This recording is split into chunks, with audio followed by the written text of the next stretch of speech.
दोस्तों जब भी हम अपना मकान बनाते हैं तो मकान बनाते टाइम हम एक रफली एस्टिमेट लेके चलते हैं कि हमें हमारा मकान बनाने में कितने लाख रुपए खर्च आएगा। बट होता क्या है कि हमें कंस्ट्रक्शन एस्टिमेट की इतनी नॉलेज होती नहीं है, मेटेरियल की इतनी नॉलेज होती नहीं है, और हमारी जो एस्टिमेट होता है वो कहीं ना कहीं गलत हो जाता है और हमें बड़ी दिक्कत आती है फाइनेंशियली, क्योंकि हमारा मकान कंप्लीट नहीं हो पाता फाइनेंशियली उस दिक्कत के कारण। तो अगर हमें वही चीज़ अगर हमें पहले पता हो, नॉलेज हो कि हमें हमारा मकान बनाने में कितने लाख रुपए खर्चा आएगा, तो हम पहले ही अगर हमें बैंक से लोन लेना है या किसी रिलेटिव से अरेंज करना है तो वो चीज़ें हम पहले ही अरेंज करके रखेंगे ताकि हमारा काम कंटिन्यू और बहुत जल्दी कंप्लीट हो। तो आज की जो मेरी वीडियो इसी के ऊपर है कि आपका 100 गज का प्लॉट, जो अगर आपका 100 गज का प्लॉट है, मकान है, तो उसको बनाने में कितने लाख रुपए का खर्चा आएगा, चाहे 100 मतलब 900 स्क्वायर फीट हो या 1000 स्क्वायर फीट हो। ठीक है, उसमें मैं आपका प्लॉट का एरिया निकालना भी बताऊंगा, कैसे प्लॉट का एरिया मेजर करते हैं। उसके साथ साथ में कि भी मकान बनाते हैं, मकान बनाने में सरिये में कितना खर्चा आएगा, पानी की फिटिंग बनाने में कितना खर्चा आएगा, बिजली फिटिंग कराने में कितना खर्चा आएगा, सीमेंट में कितना खर्चा आएगा, ईंटों में कितना खर्चा आएगा। ठीक है, और सारी चीज़ें आज मैं A to Z इस वीडियो में आपको आपके साथ डिस्कस करूंगा। और अगर आपने ये वीडियो टी लास्ट तक देख ली, आई होप, गारंटी देता हूँ दोस्तों, आप घर बैठे अपना एस्टिमेट कर पाओगे। अगर नहीं कर पाओगे तो मैं लिख के देता हूँ, आप मेरे को कमेंट बॉक्स में लिख के देना, मैं आपका एस्टिमेट करके दूंगा। बट वीडियो को आप आखिर तक देखिए, आप खुद कर पाओगे, ये मैं आपको दावा करता हूँ। ठीक है, तो वीडियो शुरू करते हैं। देखिए, और वीडियो शुरू करने से पहले दोस्तों, आपने मेरे चैनल अभी तक सब्सक्राइब नहीं किया है तो प्लीज़ मेरे चैनल को सब्सक्राइब कर दीजिए, और वीडियो को लाइक और बेल आइकन को प्रेस करना मत भूलिएगा ताकि मेरी आने वाली वीडियो की नोटिफिकेशन आपको मिलती रहे। तो वीडियो शुरू करते हैं। देखिए दोस्तों, सबसे पहले मैंने यहाँ पे एक प्लॉट लिया है। ठीक है, जिसकी जो लंबाई चौड़ाई जो है, एक सेकंड, इसकी जो लंबाई चौड़ाई है, इसकी मैंने लेंथ ली है 40 फीट और इसकी चौड़ाई मैंने ली है 22.5 फीट।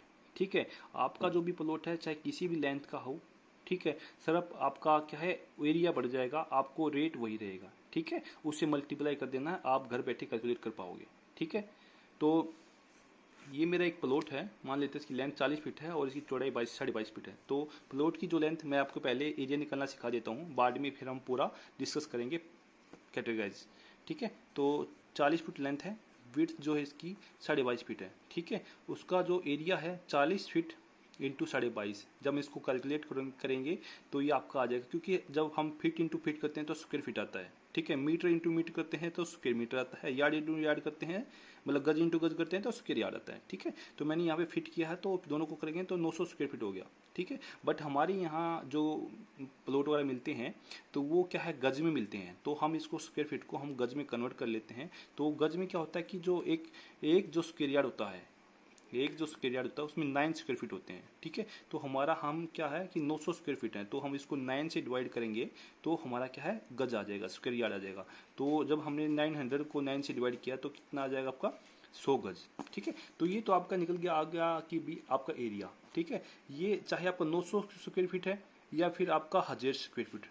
ठीक है, आपका पैटर्न बिल्कुल सेम रहेगा। ठीक है, तो अब हम बात करते हैं कि भी हमारे इंडिया में 3 टाइप की कैटेगरी हैं कंस्ट्रक्शन कॉस्टिंग में। ठीक है, उस कैटेगरी में क्या क्या है, उसमें A, B और C है। ए मतलब भाई आपका लग्जरी मकान, कोठी टाइप का मकान। बी मतलब थोड़ा मीडियम टाइप का मकान। सी मतलब थोड़ा भाई काम चलाओ सा। काम चलाओ मतलब ये है कि भी थोड़ा उसमें जो मेटेरियल वगैरह यूज़ करते हैं थोड़ा लो क्वालिटी का। ठीक है, उस टाइप से। तो ए में क्या होता है कि आपका भाई बिल्कुल सारी चीज़ें बिल्कुल एक क्वालिटी की होती हैं, जिसमें आपका मान लीजिए कि भी आपकी बाथरूम की फिटिंग है, उसमें सारे जो टैप वगैरह होते हैं, शावर वगैरह होते हैं, जगुआर के होते हैं, WC है वो अच्छी कंपनी की होती है। ठीक है, तो वो भी काफ़ी होता है, और उसमें क्या है आपका जो पेंट होता है वो अच्छी क्वालिटी का रॉयल पेंट हो गया, जो बिल्कुल हाई क्वालिटी का मटेरियल होता है वो। और उसमें आपका मान लीजिए कि आप जो फ्लोरिंग कराते हैं उसमें जो पत्थर लगता है उसकी कॉस्टिंग बहुत मैटर करती है, जिसमें आपने सतवारी लगा लिया या फिर इटालियन मार्बल लगा लिया, तो उस टाइप से क्या है आपका ये, अगर हम एक क्वालिटी कराते हैं तो उसका जो रेट है वो 1500 से 2500 रुपये स्क्वायर फुट है। ठीक है, तो इसका मतलब ये है दोस्तों कि अगर आपका 1000 स्क्वायर फीट का मकान है, ठीक है, अगर आपका 1000 स्क्वायर फीट का मकान है तो उसमें आप मान के चलिए, आपका अगर 1500 का रेट लेके चलेंगे तो आपका 15 लाख हो गया, अगर 2500 लेकर करेंगे तो 25 लाख, मोटा मोटा आपका ये हो गया कि 25 लाख आपको लगेंगे आपके उसमें। ठीक है, उसमें आपका अच्छी क्वालिटी का मार्बल भी, पेंट भी। ठीक है, वो चीज़ें। अगर हम करते हैं बी क्वालिटी की बात, तो उसमें आपका जो रेट चल रहा है अभी, तो उसमें 1100 से 1200 रुपये स्क्वायर फुट है। 1100 से 1200 रुपये स्क्वायर फुट है। कि भी ऐसा नहीं है कि भी हमने ए में दूसरी ईंटें लगा दी, बी में दूसरी ईंटें लगा दी, ऐसा नहीं, या सी में दूसरी। आपकी ईंटें जो सीमेंट वगैरह है वो तो बेसिक जो चीज़ें हैं वो तो रहेंगी वही।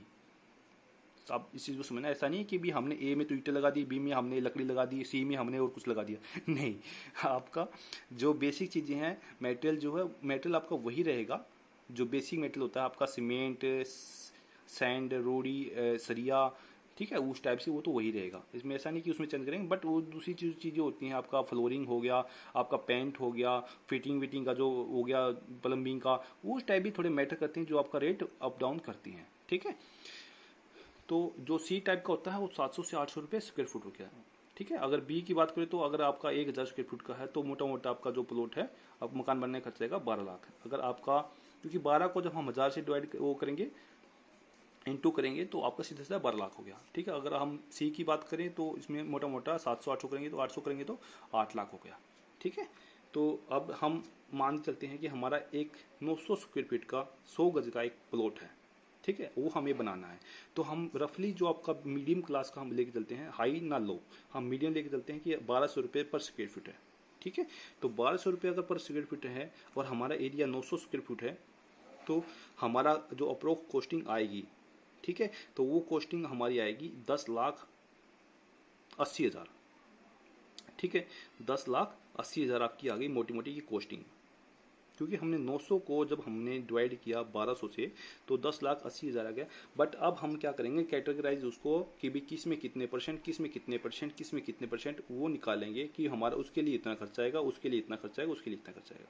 तो वो थोड़ा एक बार देख लेते हैं दोस्तों। जो हमारा लेबर कॉस्टिंग जो होती है मकान बनाने में, सबसे मेन रोल जो होता है वो लेबर का होता है। तो मकान जब भी बनाते हैं तो उसमें 25% जो होता है वो लेबर कॉस्ट होती है। और ये जो सारी कॉस्टिंग मैंने निकाली है वो आपका टोटल कॉस्ट पे अब मैंने किया है। तो जो 25% है मैंने आपको यहाँ पे लिखा है, तो 25% जो है वो आपका टोटल 10,80,000 रुपये है। तो जब हम 10,80,000 का 25% निकालेंगे तो आपका 2,70,000 रुपये आ जाएगा आपका। ठीक है, तो ये आपकी लेबर कॉस्ट आ गई। ठीक है, उसके बाद आपका ब्रिक वर्क, उसके बाद आपका ब्रिक वर्क में आपका 12%। जब भी आप मतलब कि ब्रिक वर्क मंगाते हैं, जितनी भी ब्रिक लगनी है, तो उसका टोटल कॉस्टिंग का 12%। जब आप 10,000 मतलब 10,80,000 का आप 12% करोगे तो 1,29,600 रुपये आपका क्या है ब्रिक वर्क में। तो इतने रुपये तो आपको ब्रिक वर्क में लगने ही लगने हैं। ठीक है, तो अब हम बात करते हैं सीमेंट का। ठीक है, जो हमें सीमेंट मतलब की लगेगी वो 13% होता है आपका टोटल कॉस्टिंग का। तो जब 10,80,000 जो है, तो उसका अगर हम 13% निकालेंगे तो 1,40,400 रुपये आपका खर्चा आएगा। ठीक है, उसके बाद अगर हम बात करें कि डोर विंडो वगैरह में, डोर विंडो का जो खर्चा आता है दोस्तों वो 12% आता है। ठीक है, तो 12% अगर 10,80,000 का हम 12% करेंगे तो 1,29,600 आपका ये खर्चा आएगा। ठीक है, और उसके बाद अगर हम स्टील की बात करें, जो सरिया होता है जो कि बहुत मेन होता है, ठीक है, तो वो जो होता है उस पर हमारा जो खर्चा आता है वो आता है हमारा 10%। सरिये पे हमारा जो खर्चा आता है वो 10% आता है। तो जब हम 10,80,000 पे हम 10% निकालेंगे तो 1,08,000 आ जाएगा आपका। ठीक है, 1,08,000 का जो खर्च है वो सरिये पे आएगा। उसके बाद अगर हम सैंड की बात करें, सैंड या रोड़ी की बात करें, आपका रेती और रोड़ी की बात करें, तो उस पर जो हमारा खर्चा आता है वो आता है आपका 5%। ठीक है, तो हम जब टोटल उस पर 10,80,000 पे आप 5% करोगे तो 54,000 आपका जो खर्च है वो आपका रेती हो गया, एग्रीगेट हो गया। ठीक है, उस पर आपका इतना खर्चा आने ही आना है। ठीक है, उसके बाद जब हम बात करते हैं इलेक्ट्रिकल की, इलेक्ट्रिकल बहुत बड़ा मेन पार्ट है। ठीक है, उसमें आपका अच्छी क्वालिटी का मतलब कि जो पाइप वगैरह हैं, वायर हैं, फैन वगैरह हैं, वो सारी चीज़ें आपकी इंक्लूड होती हैं इसमें। तो उस पर जो आपका खर्चा आता है वो आता है 8% टोटल कॉस्टिंग का। जब आप 10,80,000 का 8% निकालोगे तो आपका 86,400 रुपये आपका इस उसमें लगेगा ही लगेगा। ठीक है, तो उसके बाद बात करते हैं कि वाटर एंड सीवेज की। वाटर सीवेज में आपका ये मान के चलो कि उसमें जो उसकी फिटिंग हो गई, प्लम्बर का दिहाड़ी होगी, जो पाइप वाइप सारी फिटिंग विटिंग, एक मीडियम क्लास की बात करता हूँ। अगर आप हाई क्लास की बात करें तो फिर आपको ए में जाना पड़ेगा। मैं बी क्लास, बी कैटेगरी की यहाँ पे बात कर रहा हूँ, ठीक है। तो बी कैटेगरी में जो खर्चा आता है दोस्तों, वो आता है 12% टोटल कॉस्टिंग का। तो 12%, अब आप 10,80,000 का आप 12% करोगे तो 1,29,600 रुपये आपका ये खर्चा आएगा, ठीक है। उसके बाद जब हम बात करते हैं एक्स्ट्रा वर्क की, एक्स्ट्रा वर्क में आपका मिसलेनियस वर्क में आपका कोई भी एक्सपेंस जो भी है भी, जो आप पहले उसको नहीं लेके चल सकते, बाद में कहीं ना कहीं छोटे मोटे छुट मुट काम होता हो ही जाते हैं, तो वो उसमें ट्रांसपोर्ट हो गया, कुछ भी हो गया एक्सपायरी, तो 3% हम टोटल कॉस्टिंग का लेके चलते हैं। तो टोटल जो आपकी कॉस्टिंग है 10,80,000 है, जब हम उसका 3% निकालेंगे तो 32,400 आपकी जो है एक्स्ट्रा वर्क में आ गया, ठीक है। 3% आपका उसमें आ गया। तो जब आप इनको सबको, जितने भी मैंने यहाँ पे पॉइंट लिखे हैं, और ये जब इसको आप टोटल करोगे तो आपका ये टोटल 10,80,000 ही हो जाएगा, ठीक है। इस प्रकार से हम इसका एस्टिमेट करते हैं कि पर्टिकुलर किस उसमें कितना लगना है, किस उसमें कितना लगना है। आप लिख के भी देख लेना, आप मेरे को फिर कमेंट बॉक्स में आप मेरे को बताना कि भी जो मैंने आपको ये वीडियो बनाई है आपका उसी हिसाब से काम हुआ या नहीं हुआ, ठीक है। और आशा करता हूँ दोस्तों आपको वीडियो पसंद आई होगी। अगर आपको वीडियो पसंद आई है तो प्लीज़ वीडियो को अधिक से लाइक जरूर कीजिए और मेरे चैनल को सब्सक्राइब और बेल आइकन को प्रेस जरूर कीजिए। और अगर आपकी कोई भी क्यूरी है तो कमेंट बॉक्स में लिखिए, और आपको अगर कोई भी एस्टिमेट करने में कोई दिक्कत है तो आप मेरे को कमेंट बॉक्स में जरूर लिखिएगा। आई होप उसको सॉल्व करने की कोशिश करूँगा। थैंक्स फॉर वॉचिंग, धन्यवाद।